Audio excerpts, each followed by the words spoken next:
नमस्कार दोस्तों, the legal Indian के इस एपिसोड में आप सबका स्वागत है। दोस्तों, आज हम इस वीडियो के माध्यम से क्रिमिनल प्रोसीजर कोड के कुछ बेहतरीन सवाल के बारे में चर्चा करेंगे। यह सवाल आपको जरूर जानना चाहिए यदि आप Delhi university faculty of law entrance examination 2020 को टारगेट कर रहे हैं। यह सवाल बहुत ही बुनियादी सवाल है, बहुत ही इंपॉर्टेंट है, बहुत ही बेसिक सवाल है और आप में से जो भी लोग एंट्रेंस एग्जामिनेशन की तैयारी कर रहे हैं वह इस सवाल को बहुत अच्छे तरीके से समझ लें। चलिए शुरू करते हैं। पहला सवाल है कंसेप्ट ऑफ एफआईआर। एफआईआर का मतलब क्या होता है, यह कहां पे दर्ज किया जाता है, कैसे दर्ज किया जाता है, क्या प्रोसीजर है इसे दर्ज करने का, यदि पुलिस दर्ज नहीं करे तो क्या इसमें हम कर सकते हैं। इन तमाम बातों को आप इस टॉपिक में देख सकते हैं। दूसरा है कंसेप्ट ऑफ अरेस्ट।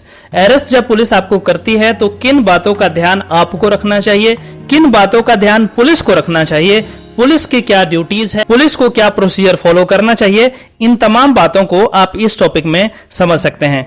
तीसरा जो इंपॉर्टेंट कंसेप्ट है वह है कंसेप्ट ऑफ बेल। बेल का नाम आपने जरूर सुना होगा, तो आप बेल के प्रोविजन को जरूर ध्यान से पढ़ें, इसको ध्यान से समझने का प्रयास करें।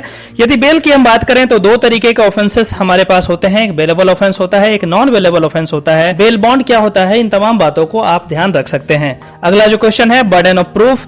जब भी कोई क्रिमिनल केस होता है तो बर्डन ऑफ प्रूफ किस पे होता है, किस पार्टी को यह प्रूफ करना पड़ता है कोर्ट में कि हाँ भाई यही ऐसा बंदा है जो यह क्राइम किया है, तो उसी को कहते हैं बर्डन ऑफ प्रूफ। तो किस पे होता है और shifting of burden of proof कैसे होता है, इसके बारे में भी आपको जानकारी होनी चाहिए। अगला जो टॉपिक है वह है कस्टोडियल डेथ। कस्टडी में यदि हम पुलिस कस्टडी की बात करें तो पुलिस कस्टडी में बहुत लोगों की जाने जाती है। इतिहास रहा है हमारे कंट्री का, बहुत सारा पुलिस एट्रोसिटीज होती है। तो कस्टोडियल डेथ क्या होता है, क्या प्रोविजन है, इसमें होने के बाद क्या कर सकते हैं, इन तमाम बातों को आप इस टॉपिक में समझ सकते हैं। अगला जो टॉपिक इंपॉर्टेंट है वह है difference between IPC and CrPC.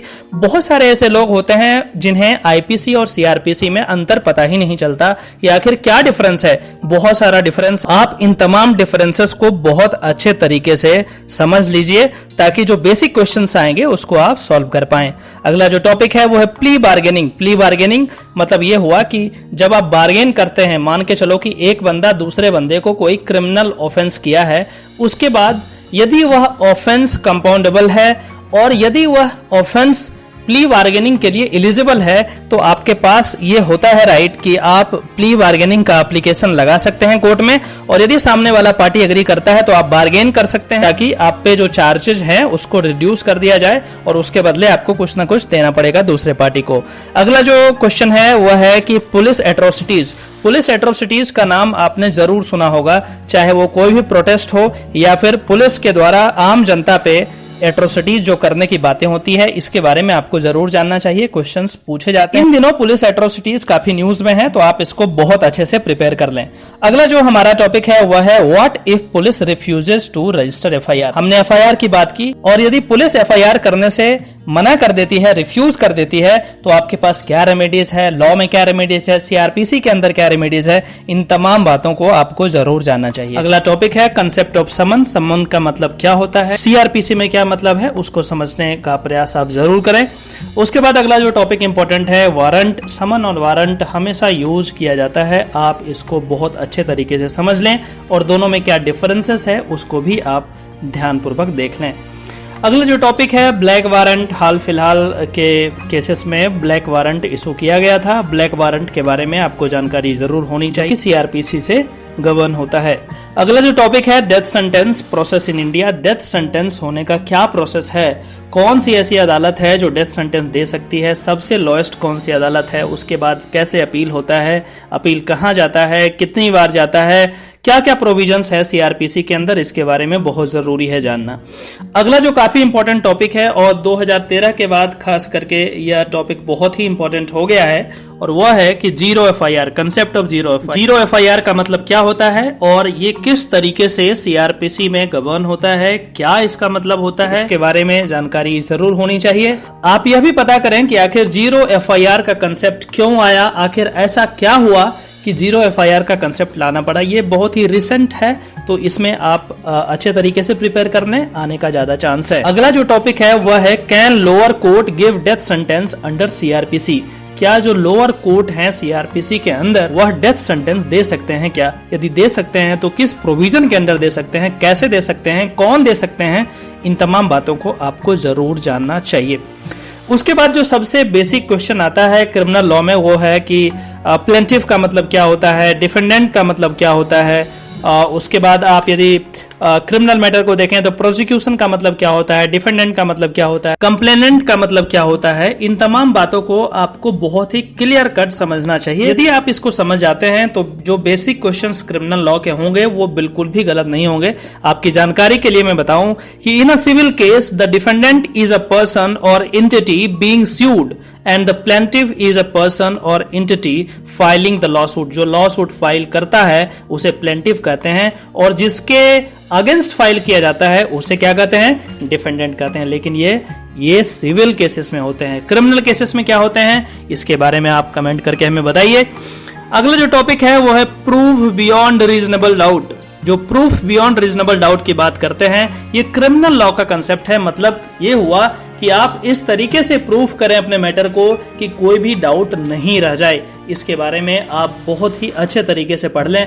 और इससे मिलता जुलता सिमिलर एक जो सेंटेंस है वो है प्रीपोंडरेंस ऑफ प्रोबेबिलिटी। यूजुअली ये सिविल लॉ में यूज होता है और सिविल केसेस में यूज होता है। इसका मतलब होता है कि the burden of proof is met if there is greater than a 50% chance that based on all the reasonable evidence shown plaintiff claim are true and defendant did in fact do the wrong that caused। Civil cases में यदि 50% से ज्यादा chance ये होता है कि यदि एक बंदा कुछ प्रॉब्लम किया है, कुछ गलती किया है तो उसको मान लिया जाता है कि हाँ यही गलती किया है। लेकिन क्रिमिनल केसेस में ऐसा नहीं है। क्रिमिनल केसेस में जो प्रूफ रिक्वायर्ड है वो है proof beyond reasonable doubt, whereas in civil cases what is required is preponderance of probability। इसके बारे में आपको बहुत ही अच्छे तरीके से समझ लेना चाहिए। दोनों बहुत ही इंपॉर्टेंट कंसेप्ट है, इसका ध्यान रखिए।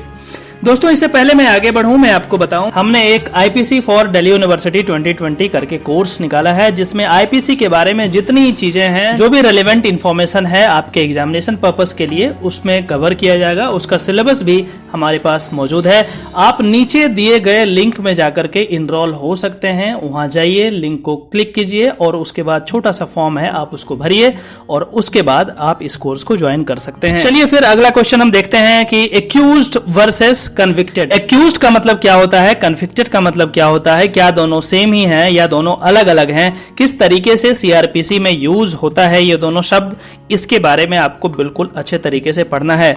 अगला जो टॉपिक है अब्सकॉन्डर की बात हम करेंगे। अब्सकॉन्डर मतलब होता है a person who goes underground और evades the jurisdiction of a court is known as absconder. मतलब मान के चलो कि कोर्ट उसे बुलाया है कुछ काम से या फिर कोर्ट में पेशी है और वो भाग गया तो उसको क्या बोलेंगे, अब्सकॉन्ड हो गया, अब्सकॉन्डर है। उसके बाद उस पर अलग से कानूनी कार्रवाई की जाती है। बेल के प्रोविजन को समझने में भी अब्सकॉन्डिंग वर्ड का यूज होता है। आप इसको बहुत अच्छे तरीके से समझ लें। अगला जो टॉपिक है वो है पुलिस कस्टडी, जुडिशियल कस्टडी।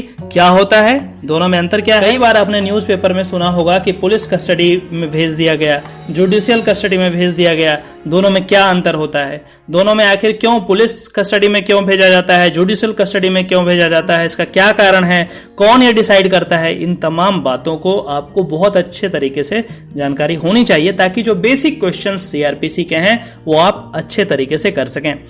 चलिए हम बढ़ते हैं आगे। अगला जो क्वेश्चन है what is DK Basu versus state of West Bengal case. बहुत ही इंपॉर्टेंट है सीआरपीसी में। यदि मुझे कहे कि कोई एक प्रश्न बनाओ तो ऑब्वियस सी बात है मैं DK Basu versus state of West Bengal से बनाऊंगा।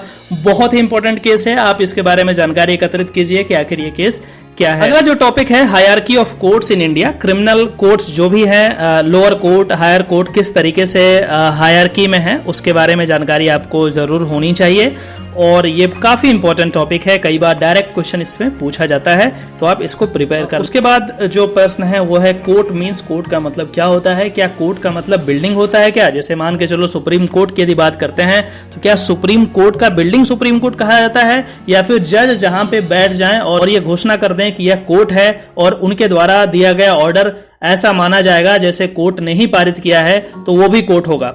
आप कोर्ट के मीनिंग को समझें। अगला जो टॉपिक है वो है व्हेन पुलिस में अरेस्ट विदाउट वारंट। एक आपने बात सुना होगा वारंट का, समन का, और अब क्वेश्चन ये आता है कि व्हेन पुलिस में अरेस्ट विदाउट वारंट, बिना वारंट के पुलिस कब अरेस्ट कर सकती है, कैसे केसेस होंगे, कौन कौन से केसेस होंगे, इन तमाम बातों को आपको जरूर जाननी चाहिए। अगला जो प्रश्न है, procedure of arrest and duties of officer making arrest.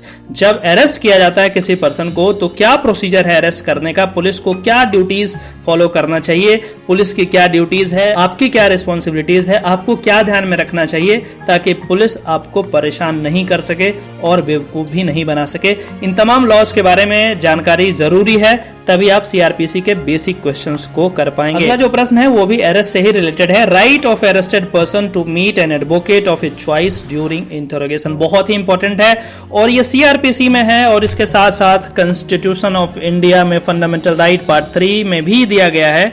इसके बारे में आपको जानकारी जरूर होनी चाहिए। और लास्ट जो 30वां पॉइंट है वो है DM, district magistrate versus judicial magistrate, दोनों में क्या अंतर होता है, किस तरीके से दोनों काम करते हैं, क्या काम है दोनों का, इसके बारे में आपको जानकारी बहुत जरूरी है। दोस्तों मैंने 30 ऐसे प्रश्नों के बारे में आपसे बात किया है जो काफी इंपॉर्टेंट है और यदि 30 प्रश्न को आप प्रैक्टिस करेंगे तो जो बेसिक क्वेश्चंस हैं सीआरपीसी के वो शायद बना पाएंगे।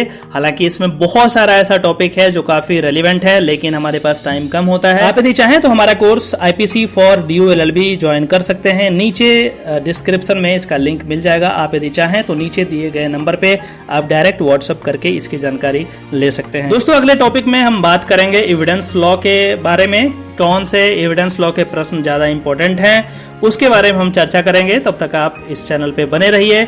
यदि यह वीडियो पसंद आया है आप इसे लाइक कीजिए और सब्सक्राइब तो आप कर ही देंगे क्योंकि इस तरीके का जेन्युइन इंफॉर्मेशन शायद ही आपको किसी और दूसरे चैनल पे मिले। तो चलिए फिर से मिलते हैं किसी और टॉपिक पे, तब तक के लिए नमस्कार।